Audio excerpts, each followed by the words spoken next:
যে বাংলাদেশের প্রত্যেকটা মানুষ নিজে এক ধরনের মালিকানা বোধ টের পায় যে আমাকে রাষ্ট্রের সবগুলি অঙ্গ সংগঠন আমাকে সমীহ করে জনতা হিসেবে, আমাকে ভয় পায়।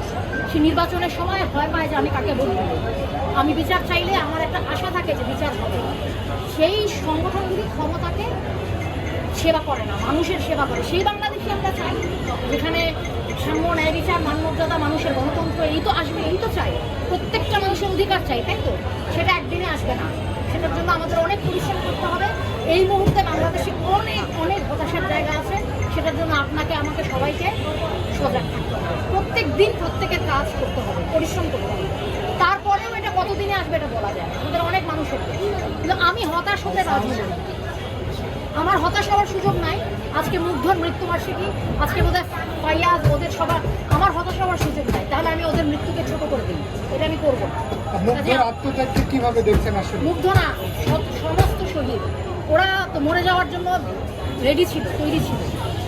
এই ত্যাগকে কীভাবে দেখবো? ওদের রক্তের উপর আমি যে আজকে কথা বলছি, স্বাধীন বাংলাদেশে আবার এই যে কথা বলার স্বাধীনতা, আমি সরকারকে 10টা গালি দিতে পারি ইচ্ছা করে, এই যে বলতে পারি যে এই সরকারটা ব্যর্থ, ওর কিছুতেই সন্ত্রাস সামলাতে পারছে না, কিছুতেই কোনো জবাবদিহিতা কোথাও নাই, প্রতিদিন খুন হচ্ছে, গতকালকে খুন হয়েছে, পাহাড়ে খুন হয়েছে, পাহাড়ে কারাগারে মৃত্যু হয়েছে।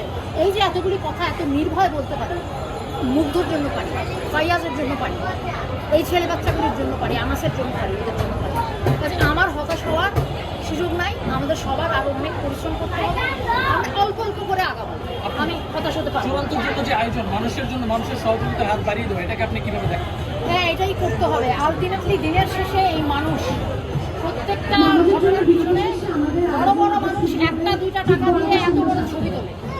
আপনার আমার 20 টাকার কথা বলতে পারবেন, এটাই চূড়ান্ত জীবনকে একটা মানে চূড়ান্ত, এবং এরকম সমস্ত কি বলবো ঘটনা যেখানে মানুষকে প্রয়োজন, মানুষের সবচেয়ে বড় বন্ধু হচ্ছে মানুষ। এই যে আপনার, তারা ক্ষমতাবান মানুষ না, তারা অনেক বড় বড় ডোনেশন দিতে পারে, কিন্তু ওই যে সততার যে 20 টাকা, ওই সততার 20 টাকাকে সম্মান করতে শিখতে হবে আমাদের, সেটাকে আমাদের খুশি হয়ে নিতে হবে। তো 20 লাখ টাকা দিয়ে গেল, এত বড় বড় একটা ছবি তুললো, সেটার চেয়ে ওই সৎ মানুষের, রিক্সা চালকের 100 টাকা অনেক দামি। সততার যে একটা চরিত্র আমাদের ছিল, সেই জিনিসটা নষ্ট হয়ে গেছে, সেটাকে ফেরাতে হবে। আমাদের সততায় ফিরতে হবে, বিচারে ফিরতে হবে, নির্বাচনে ফিরতে হবে, আমাদের অনেক অনেক কিছুতে ফিরে আসতে হবে। সেই যাত্রাটা আমাদের অল্প অল্প করে করতে হবে। গানের লড়াইটা নিয়ে একটু জানতে চাই। গত বছর গানের মাধ্যমে অনেক মানুষ ঐক্যবদ্ধ হয়েছে, লড়াই এখনো জারি আছে। এখন কি মনে হয়, এখন মন খুলে গাইতে পারছেন কিনা, বা এই গানের যাত্রাটা জারি থাকবে? আমি মন খুলে তখনও গেয়েছি, ভয় ছিল, সবসময় ভয় পেয়েছি, এখনও মন খুলে গাইতে পারছি।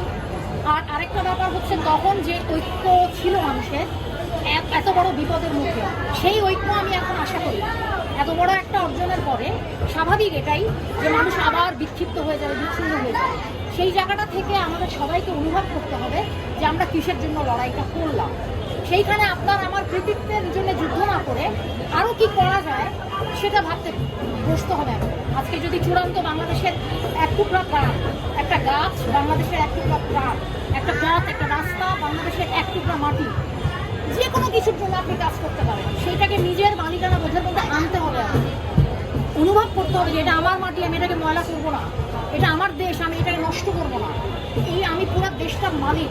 এবং এখানে কি অন্যায় করলে আমাকে কথা বলতে হবে, কারণ আমার কথা বলার হক আছে, আর আমাদের কথা বলা উচিত। আমরা কথা বলতে পারতাম না বলে এতগুলি বাচ্চা মরে গেল।